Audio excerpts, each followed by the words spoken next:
Well, new in tonight's Wellness Report, a frightening tick-borne virus that can't be treated and can turn deadly. It is rare, but a Minnesota woman who contracted it died from it last month. NBC Boston health reporter Krissty joins us now with more on what you need to know about this virus and this year's big jump in Lyme disease cases right here in Massachusetts. It's called the Bourbon virus because the first case was reported in Bourbon County, Kansas in 2014. There's no routine testing for the virus, but it's thought to be transmitted by ticks.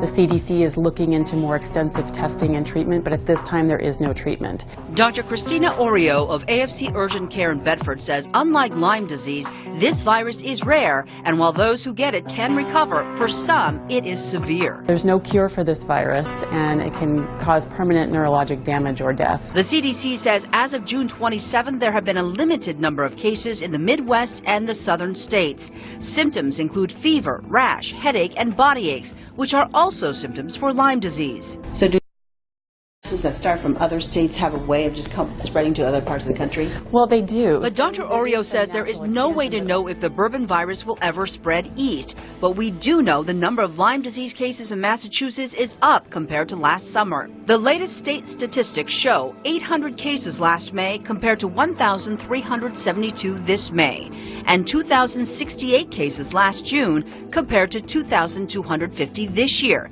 And nationally, it actually is worse than it was several years ago. So we're seeing about 300,000 new cases a year according to the CDC.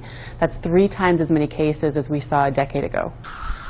She urges people to be vigilant as we are in the peak of deer tick season. It's very important when you're outside that you wear full coverage clothing, tuck your pants into your socks, wear light colored clothing so that you can actually see when there's ticks on you. The CDC recommends you use tick repellent that contains 20% or more DEET and use products that contain permethrin on clothing.